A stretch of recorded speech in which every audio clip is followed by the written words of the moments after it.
জিন সেজে মোবাইলে ফোন দিয়ে ৭ কলস ভর্তি কোটি কোটি টাকা মূল্যের স্বর্ণের লোভ দেখিয়ে কুমিল্লার ব্রাহ্মণপাড়ার এক গৃহবধূর নিকট থেকে নগদ ৭ লাখ টাকা ও ৬ ভরি স্বর্ণ অলংকার হাতিয়ে নিয়েছে একটি প্রতারক চক্র। এ ভয়াবহ প্রতারণার শিকার হয়ে সর্বস্ব হারিয়ে এখন নিঃস্ব হওয়ার উপক্রম ব্রাহ্মণপাড়া উপজেলার শশীদল ইউনিয়নের দক্ষিণ নাগাইশ গ্রামের দোকানদার কামাল হোসেনের স্ত্রী রাহিমা আক্তার ও তার পরিবার। গেল ২৬শে জুলাই শনিবার সন্ধ্যায় প্রতারকদের ফাঁদে পা দিয়ে রাহিমা খোয়ান নগদ ৭ লাখ টাকা ও ৬ ভরি স্বর্ণালংকার। ঘটনার পর পরিবারটি চরম আর্থিক সংকটে পড়েছে বলেও জানা গেছে। এছাড়াও ওই প্রতারক চক্রের ব্যবহৃত মোবাইল নাম্বারটি উল্লেখ করে থানায় একটি অভিযোগ দায়ের করেছেন ভুক্তভোগী রাহিমা আক্তার। এই বিষয়ে ব্রাহ্মণপাড়া থানা পুলিশ জানান, প্রতারিত হওয়া ওই নারী থানায় একটি লিখিত অভিযোগ দায়ের করেছেন। বিষয়টি তদন্ত করে আইনগত ব্যবস্থা নেওয়া হচ্ছে। এদিকে ভুক্তভোগী রাহিমা আক্তার তার সাথে ঘটে যাওয়া ঘটনার বিবরণ দিয়ে জানান, প্রথম বুধবারে রাত্রে ৯টা ৪০-এ আমার মোবাইলে ফোন আসে। ফোন আসার পরে আমি ফোনটা রিসিভ করার পরে আমারে অনেক কিছু বলতেছে। মানে প্রথমে সালাম দিছে, সালাম দেওয়ার পরে বলতেছে, মা ভালো আছো, দাদুরা কেমন আছে, তোমার হাজবেন্ড কেমন আছে, মানে আমরা অনেক কিছু বলছে। বলার পরে বলতেছে, মা আমরা এক জিন জাতি গো মা, আমরা আল্লাহর তরফ থেকে আসছি, আমাদেরকে আল্লাহ পাঠাইছে, আল্লাহ তোমার প্রতি অনেক সন্তুষ্ট হয়েছে, তোমার মানে কাজ দেখে, তোমার আচার আচরণ এগুলো সব দেখে আল্লাহ অনেক সন্তুষ্ট হয়েছে তোমার প্রতি।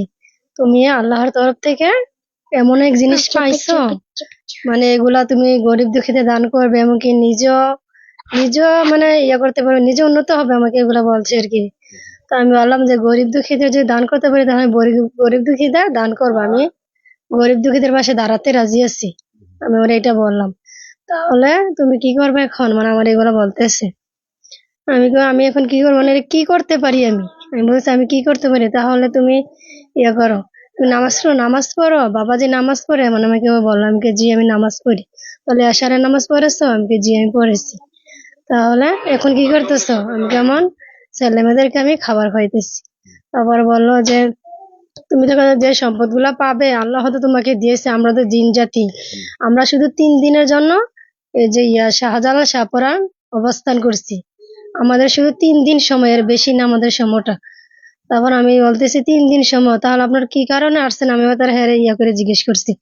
বলতেছে এভাবে আল্লাহ তো আমাদেরকে পাঠাইছে, তোমার প্রতি মুগ্ধ হয়ে আমাদেরকে পাঠাইছে তোমাকে এই সম্পদগুলো দান করার জন্য। আমি বলতেছি সম্পদগুলো দান মানে কিভাবে এটা আমি পাবো, মানে আমি জিজ্ঞেস করছি কি কি সম্পদ আপনাকে দেওয়ার কথা মানে আমাকে বলছে প্রথমে একটা রানীমা যে মূর্তি আছে আমার ঘরে, রানীমা একটি মূর্তি দিবে, তারপরে সোনার কলস দিবে, মানে আমার তো হ্যাঁ টাকা পয়সা। এই মূর্তিটা কখন আপনাকে দিয়েছে তারা? এটা শুক্রবার সকাল 9টার দিকে আমি এই মূর্তির হাতে পেয়েছি। আমার বলতেছে ওই যে নাগাই দরবার শরীফ জানি, ওই দরবার শরীফের সামনে 2টা দোকান আছে, আমি তো আর এগুলো চিনি না। তো হ্যাঁ মানে মোবাইলের মাধ্যমে আমাকে সবকিছু বললো। তারপর আমি হ্যাঁ কথা মতো আমি ওইখানে গেলাম। বলতেছে দেখো দরবার শরীফের সামনে 2টা দোকান আছে, আমি বলছি, জি এখানে 2টা দোকান আছে। তো তারপর আমি আর কোথায় যেতে হবে, আমি হ্যাঁ জিজ্ঞেস করছি, এখানে একটা রাস্তা আছে, তুমি এদিক দিয়ে নামো। তো আমি আবার এদিক দিয়ে রাস্তাটাতে গেছি, জায়গা দেখি একটা বলতেছে দেখো এখানে একটা টিনের ঘর আছে। আমি বলছি হ্যাঁ একটি টিনের ঘর আছে। তাহলে দেখো এটার কাছে একটা গাছ আছে, 81 গাছের মতো সম্ভবত 81 গাছ। তো দেখো এখানে গাছটা নিচে এই মূর্তিটা, এই যে একটা লাল কাপড় দিয়ে পেঁচাইনা ছিল, এটা মানে লাল কাপড় দিয়ে পেঁচাইনা ছিল। তারপর একটা চিপসের পটেটো কাগজ, মানে ওইটার ভিতরে এটা ছিল। তো ছিল, তারপর বলতেছে তুমি ওইখানে যাও। তো আমি ওইখানে গেলাম, যাওয়ার পরে বললাম যে আমি তো পটেটোর কাগজটা আমি দেখছি, তাহলে মা তুমি এটা বিসমিল্লাহ করে তুমি এটা হাতে নাও, আমাকে বলছে। তারপর আমার হ্যাঁ কথা মতো আমি বিসমিল্লাহ করে হাতে নিচ্ছি। নেওয়ার পরে বলতেছে এটা ওজনটা কতটুকু হবে, মানে আমাকে বলছে। তো আমি আবার বললাম, তো হ্যাঁ কিন্তু আমার আগে যে বইটা দিচ্ছে যেটা 1.5 কেজি হবে, এটা আমি 1 কোটি টাকা বেচতে পারবো, এটা আমাকে বলছে। তুমি এটা ঘর থেকেও বাহির করতে পারবে না, কেউ যাতে স্পর্শ না করে, এটা তোমার হাজবেন্ডও যাতে এটা স্পর্শ না করে, আমাকে এগুলো বলছে। বলার পরে আমি তো এটা নিয়ে সাথে বসে কোনো জায়গা যাতে আমি না যাই, তো আমি এটা সাথে নিয়ে মানে বাড়িতে আসি, যে আমাদের দোকানের সামন দিয়ে আমি বাড়িতে আসছি। আসার পরে ফোন দিছে, হ্যাঁ আবার ফোন দিছে আমাকে।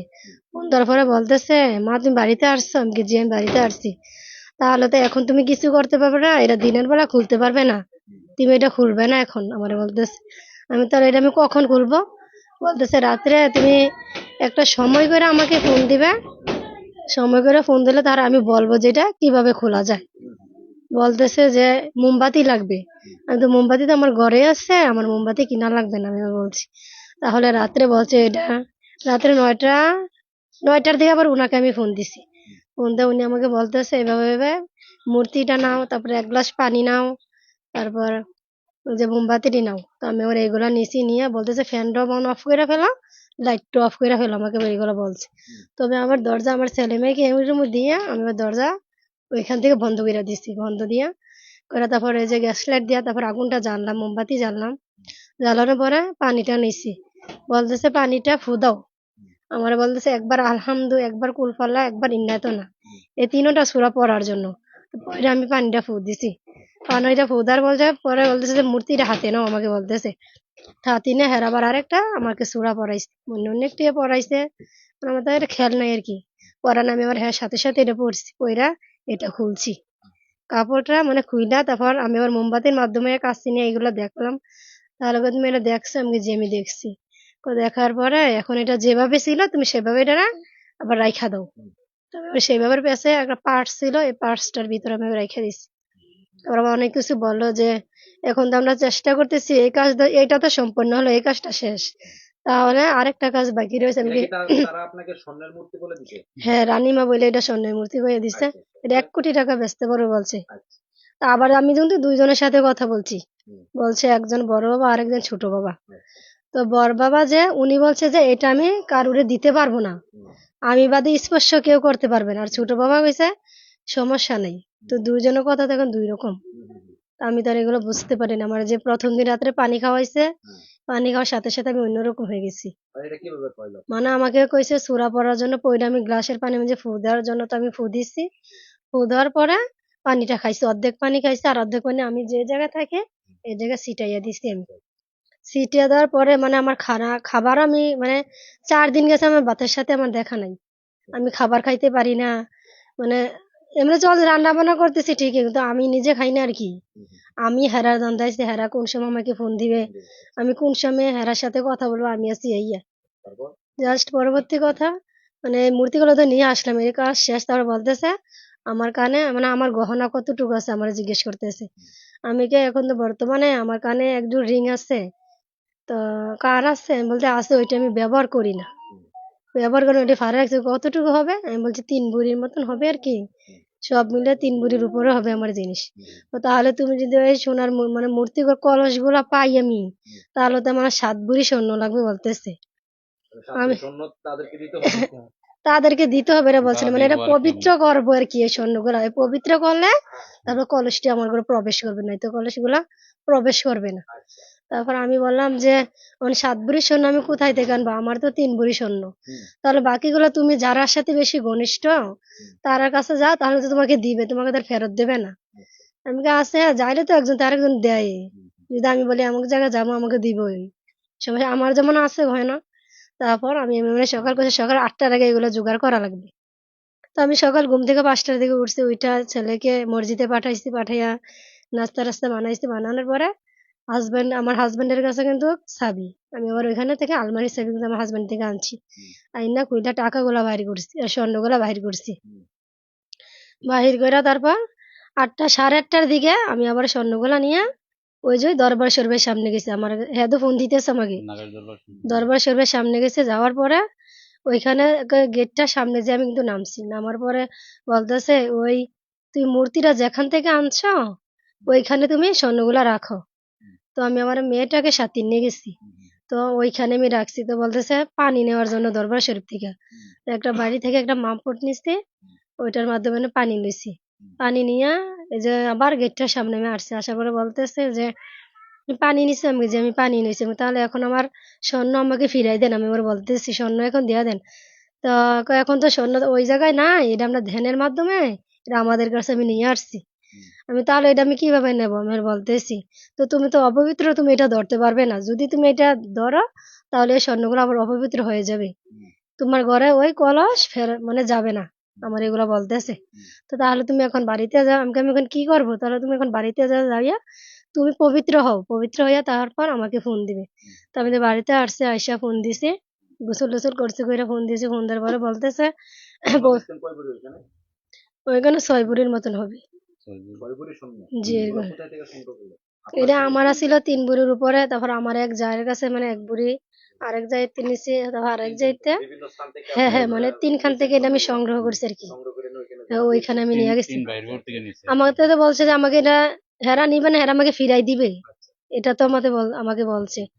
তারপর স্বর্ণগুলো দিয়া, তো আমি তো আইসা ফ্রেশ ট্রেশ হইয়া তারপর ওনাকে আমি ফোন দিছি।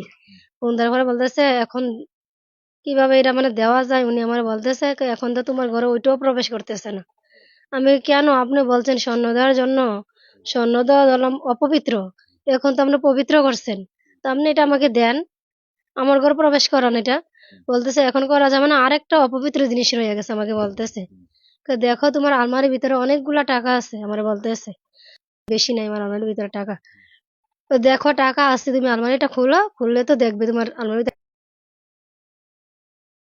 আবার আনলাম, আনার পরে এই যে আলমারি খুইলা আমি নিজে গনছি না, আমি 7টা বান্ডিল আর কি, তো এখানে 7 লাখ আমি রাখি। দরজা বাড়ি, কিন্তু দরজা তো আর মেলি না, যদি কেউ দেখে ফলে টাকাগুলো আমি বাহির করছি। তো দরজা বাড়ি দেয়, বলতেছে এখন আমি সাথে সাথে চলে যাওয়ার জন্য। হ্যাঁ, মানে বিকাশ নাম্বার আমার দিছে, বলছে তারা আমার না হলে টাকাগুলো কিভাবে যাবে, টাকা তো বিকাশ নাম্বারের মাধ্যমে তো টাকাটা যাবে আপনার। না আমরা একটা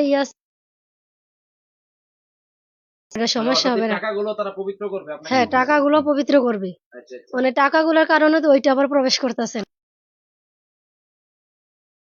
পবিত্র করবে হেরা। তারপর কি করলাম, হ্যাঁ বিকাশ নাম্বার দিছে, মানে নাম্বার গুলা বলতেছে আমার হাজবেন্ড কোন সময় দোকান থেকে আসবে, তো আমি বললাম যে 12টা দিতে পারবা, আমি তো হ্যাঁ, তো দোকান ঘর থেকে বাহিরে 4টার দিকে, তো যাইলে আমি 4টার পরে যাব, আমি ওইগুলো বল যত তাড়াতাড়ি দিবে তত তাড়াতাড়ি তুমি এইগুলা পাবে, আমার বলতেছে। তারপর হ্যাঁ আসছে, দোকান থেকে আইসা তারপর 4টার দিকে হ্যাঁ আবার চলে গেছে। 3টা 40 কিন্তু আমার হাজবেন্ড ঘর থেকে গেছে। 3টা 50 আমি আমার মেয়েটাকে নিয়ে ঘর থেকে বের হয়ে গেছি, সাথে সাথে বের হয়ে গেছি। ছেলেরা আবার বইরা গেছি তুমি ঘরে থাইকো। হ্যাঁ টাকাগুলো না বলছে নিয়ে যাওয়ার জন্য। তো আমি কথা বলতে বলতে যাইতে আছি, তো বলতেছে তুমি তো এখন এটা নাগাসের বাজারে দিতে পারবে না, তোমাকে সবাই চিনো ওইখানে, তুমি নাগাস বাজারে এটা দিবে না, তুমি ডাকের ব্রাহ্মণপুর আইসা পড়ো, আমারে বলছে। তো আমার বাসুরের ছেলে ওই যে উনি আরেকজন আছে, দুজন কিন্তু আমাকে দেখছে ওইখানে। আমি বলছি যে আমি একটু বরদুশিয়া যাবো, আমি আমার হেটার কাছে এটা বলছি। তো বললে আমি আমার একটা সিএনজি আসছে, ওইটা উঠা আবার আমি চলে গেছি। তারপর যাইয়া ওই যে ব্রাহ্মণ স্টেশন নামছে, নামার পরে হ্যাঁ আবার ফোন দিচ্ছে, ফোন দিয়ে বলতেছে আমি কোথায় আসছি, আমি এখন সিএনজি স্টেশন আছি, আমি সিএনজি থেকে নামছি। তো তাহলে বিকাশ দোকান কোথায় আমার বলতেছে, আমি তো বিকাশ দোকান তো আমি বাহির করতে হবে, হাইটাতে বাইর করতে হবে, আমি তো আর চিনি না কোথায় আছে। তো আবার সামনে আগাইয়া গেলাম, যেহেতু একটা বিকাশ দোকান, যাওয়ার পর আমি মানে আমি আমার পরিস্থিতি এরকম আছে, আমি দাঁড়ায় থাকতে পারি না, মানে আমার শরীর অনেক খারাপ। তারপর আমি ওইখানে গেলাম, যাওয়ার পরে বিকাশওয়ালা যে দোকানদার ভাইটাকে বললাম ভাইয়া আমাকে একটু বসার জায়গা দিবেন, তো উনি আবার এনে আমার একটা বসার জায়গা দিচ্ছে। তো আমি আমার বললাম যে ভাইয়া এখানে কি লেনদেন হয়, আমি টাকা পাঠাতে পারবো, কে আপু আপনি পারবেন। তো হ্যাঁ এই কথা বললে হ্যাঁ আবার আসরের আজান দিছে, হ্যাঁ নামাজ পড়তে চলে গেছে দোকানদার। তো আমি তো বসে রয়েছি, উনি তো আমাকে আর ফোন দিতে আসে না, সম্ভবত ওই ছেলেকে পাঠাইতেছে, তারা লেট হইতেছে, মানে আমার মনের ভাব যেটা আর কি এখন বর্তমানে যেটা বলতেছি। তারপর অনেকক্ষণ আমি আবার ট্রাই করলাম, ফোন দিছি, আমি বলতেছি যে আপনারা তো এখনো পাঠান নাই, আমি টাকাটা পাঠাতে তো আমার সময় লাগবে। বলতেছে একটার নাম্বার আমি 50,000 করে টাকা পাঠানোর জন্য আমাকে বলছে। তারপর উনি ফোন দিছে, বলতে পারবে না, তুমি কি করবা, আমি ধ্যানের মাধ্যমে আছি, একটা উপায় বাইর করবো যে কিভাবে এটা পাঠান যায়। তারপর আমি তো আচ্ছা একটু ভাই বলে তাড়াতাড়ি বার করো, সন্ধ্যা হয়ে গেছে, আমি তো আবার বাড়িতে যাইতে হবে। এবারে হ্যাঁ মা তোমার জন্য তো আমি চিন্তা করি, তুমি তো বাড়িতে যাবে, তোমারও তো সমস্যা হবে যদি তুমি না যাও। যদি হয় এর মাধ্যমে, যদি আমার ফোন দেওয়ার আগে যদি তোমার মোবাইলে কোনো ফোন আসে, তোমার হাজবেন্ড এই ফোনগুলো উঠাইও না, আমার বলতেছে। আচ্ছা ঠিক আছে আমি ফোন উঠাবো না। তারপর বসে রয়েছি, বসার পরে আচ্ছা তুমি বসো, আমরা দেখতেছি কিভাবে এটা পাঠান যায়, তুমি পাঠাইতে পারবা টাকাগুলা। তারপর কমপক্ষে 15-20 মিনিট পরে হে আবার ফোন দিছে, ফোন দিয়ে বলতেছে যে তুমি যে দোকানে আসছো ওই দোকান থেকে তুমি বের হয়ে যাও।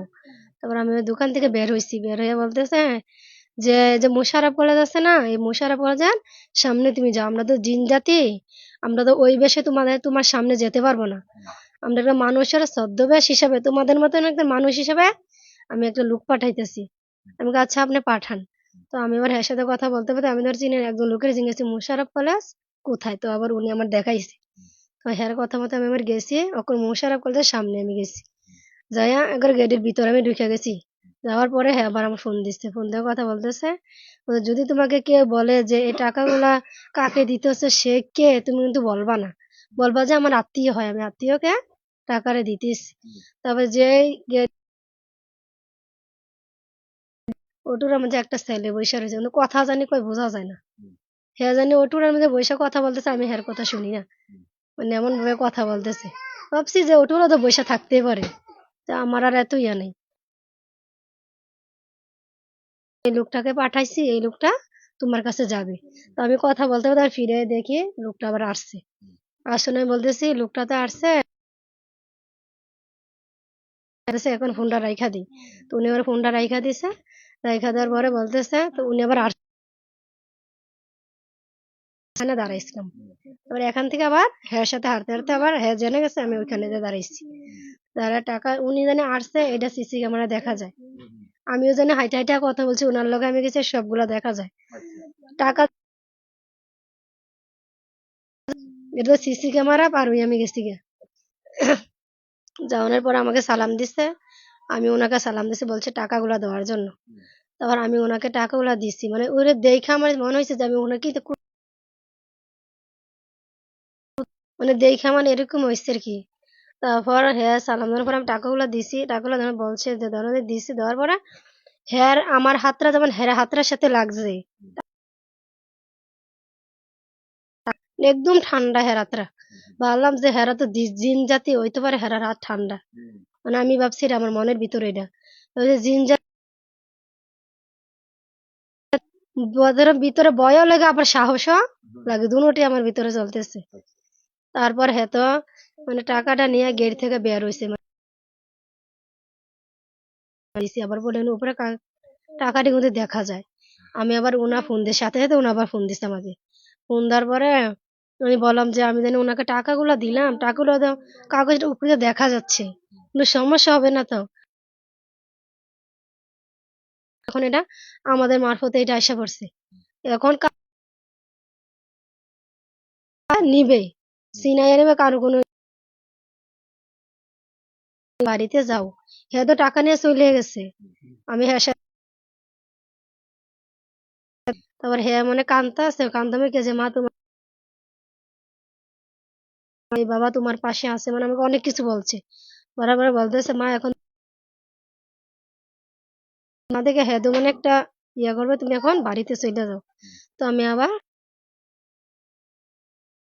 আমি দিয়ে যে ওনাকে আইসা আবার ফোন দিছি, আমি এখন আমি বাড়িতে আসছি, এখন আমার রান্না করি নাই, রান্না কইরা তোমার ছেলে মেয়েদের খাওয়াইয়া তুমি, বললাম যে আমার এক জাদু আছে যার থেকে আমি টাকাগুলো জিনিসগুলো আনছি, তাহলে তাড়াতাড়ি আমরা এই কাজটা সম্পন্ন করতেছি, আগে যদি এইগুলা দেয় তাহলে তুমি তোমার জায়ের টাকার সোনার গহনাটা দিবে তুমি যাইয়া। আমার বলতেছে আমি দিনটা একটু তাড়াতাড়ি কইরেন, যাতে গহনাটা আমি তাড়াতাড়ি দিয়ে আসতে পারি। আমি রান্না টান্না করছি, কইরা ছেলে মেয়েকে খাওয়াইছি, নিজে খাই নাই, নিজে তো একটা টেনশনের মাঝে আছি, ওইগুলো আমি এত টাকা এত গহনা দিয়ে এলাম। তারপর 9, 8টা 8:30 বাজে, অন্য সময় 8টার দিকে কিন্তু ফোন দিয়ে আমার কাছে, এদিন আর ফোন দেয় না। তারপর আমি একটা চিন্তার মাঝে আছি, তারপর পরে আবার মোবাইলটা আনছি, আইনা আমি আবার ফোন দিছি, ফোন দেওয়ার পরে দেখি মোবাইল বন্ধ, মোবাইল বন্ধ মানে দেখে তো মানে আমি স্টুকের আমি অন্যরকম হয়ে গেছি। তারপর মোবাইল বন্ধ বলতেছে, তারপর কি করলাম ছেলে মেয়ে নিয়ে শুয়ে রয়েছি, ভাবছি যে তারা সম্ভবত ধ্যানের মাধ্যমে আছে করতেছি। তারপর আমার হাজবেন্ড দোকান থেকে আসলো রাতে। করছে ঘুরিয়া দেখে উনি পাসপোর্ট এগুলা মানে দেওয়া হলেন না কেন? আমি বলতেছি এখান থেকে একটা চেইন বার করছি আমি। ঘুরিয়ে দিয়ে লাইছে তো উনি আবার ড্রয়ারটা খুলছে, খুইলা ভিতর হাত দিয়ে দেয়, টাকাও নাই, গহনাও নাই, কিছু নাই। তো গেছে টাকাগুলা কই? আমি বলছি টাকাগুলা আছে, টাকাগুলা তুমি পাইবা। আমি বলতেছি তো একটু সময় না, তুমি কাউকে জানাইও না এই কথাটা, জানাইলে আমরা ওই জিনিসটা পাইতাম না। আমি আবার ওনাকে বলতেছি হ্যাঁ আমার বুঝেন না, আমি অন্য এখন আমি বাবার চিন্তা করতেছি মানে রাতে না এখন করি না আর কি, মানে যে সময় ইয়াটা হয়েছে। তারপর বললাম আমি এটা পাবো, তুমি কাউকে শোনাইও না এটা, মানে শোনাইলে আমরা এই জিনিসটা পাবো না। আমরা গরিব দুঃখীদের পাশে দাঁড়াই, মানে এটা আমার একটা ইয়া ছিল। উনি তো আমার এই কথা বলেই দিছে। তারপর কি করলাম উনি বলতেছে, উনি তো কান্নাটানি করতেছে ঘরে, টাকাগুলো কই দেব উনার তো মানে মনে হয়ে গেছে আরে আমি ওই পথে চলে গেছি। উনার কিন্তু এটা ধারণা হয়ে গেছে, ধারণার পরে আমার জিজ্ঞেস করে তো আমি ওনার কাছে কথাটা বলি না। আমাকে উনি এমন একটা জিনিস দিছে, ওইটা পাইছে আরো অনেক কিছু আমরা পাবো, মানে আমি ওনাকে বলতেছি এটা। তাহলে ওইটা কি আমার বলতেছে ওইটা কি? তা আমি তো কিন্তু উনি কাছে এটা আমি বলি না যে এটা কি, স্পর্শ করতে পারবে না, এটা আমি বাদে কেউ স্পর্শ করতে পারবে না, আমার তো ওইটা বইলা দিছে। তারপর উনি এটা দেখছে, দেখার পর আমাদের বাড়িতে ফোন দিছে, আমার বাবার বাড়িতে ফোন দিছে, ফোন দিয়ে এদেরকে জানাইছে। তখন আমার কাকা আবার ওনার সাথে কথা বলছে, কথা বলার পরে আমার সাথেও কথা বলছে। আমার কাকা আমাকে অনেকবার জিজ্ঞেস করছে যে তুমি তো মা, তুমি তো ভুল পথে পা দিছো, তুমি ওই টাকাগুলা গহনাগুলা মতো তুমি পাবে না, আমাকে অনেক বলছে এসব ইয়া না, আমি ওই জিনিসটা পাবো, আমি ওই সময় বলতেছি আমি ওই জিনিসটা পাবো। তারপর না তুমি পাইবে না, মানে বলতেছে না মানে রাত্রের ভিতরে পাঠাবে, আমি তো মানে হ্যারিয়া। তারপর আমাদের মাঝে দুজনের মানে এমনি আমার হাজবেন্ড আমাকে কিছু বলে নাই, এখন যেন আমি এই ইয়ে করছি, আমাকে কিছু বলে নাই আমার হাজবেন্ডে, আমার হাজবেন্ড আমাকে আর সান্ত্বনা দিতেছে। তারপর এই হলো মূল ঘটনা। প্রথমে বলছে যে রানীমা দিবে, তারপরে যে 7টা সোনার কলস দিবে, আর আমার থেকে যেন গহনা হেরা আমার থেকে নিবে না, কিন্তু হেরা আমাকে দিবে, এটা বলতেছে। আমি তো ভাবছি হেরা মানে দিবে, আমি গরিব দুঃখীদের পাশে দাঁড়াবো।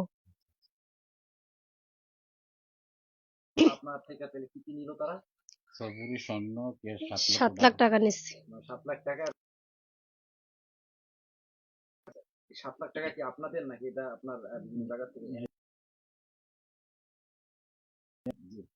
আমার ঘরে ছিল 2 লক্ষ, আমার ঘরে ছিল 2 লক্ষ, বিমার টাকাটা উঠাই আনছি, 5 লক্ষ টাকা উঠাইছি। বিমাটা অনেকদিন পরে বিদেশ থাকা না, আমি ঘরে রাখছি। এই টাকাটা রাখছি, আর আমার কাছে আসলো, ঘরে আসলো 2 লক্ষ টাকা। এই পরে রাত্রে আইয়া দেখি যে আমার দোকানতে আসছি, আইসা দেখি যে আমার কাগজপত্র যা আছে সব এলোমেলো। এখন চাই আপনাদের মাধ্যমে, প্রশাসনের মাধ্যমে যদি আপনারা সহযোগিতা করেন, আমি আপনাদের হেল্প চাই। আমরা যদি পারেন আমার টাকাটা ধরা যায়, যদি প্রতারককে শনাক্ত করে যদি ধরতে পারেন।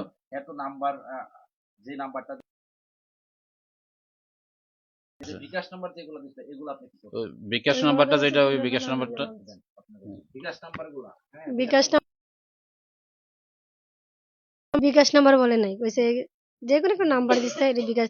তারা তো জিন জাতি, তারা মানে বিকাশ নাম্বার নেই, তারা মোবাইল ইউজ করে না। আমার এই কাজটা শেষ হওয়ার পরে তারপর তারা মোবাইলও ইউজ করবে না, এটা বলছে আমাকে। আমরা জিন জাতি, আমরা তো ইউজ করতে পারবো না।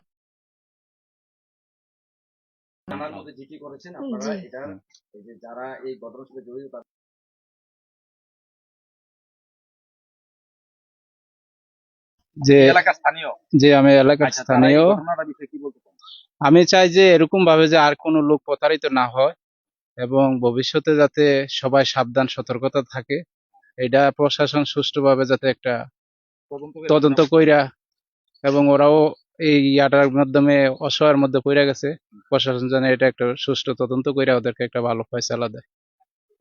ওকে, আসসালামু আলাইকুম।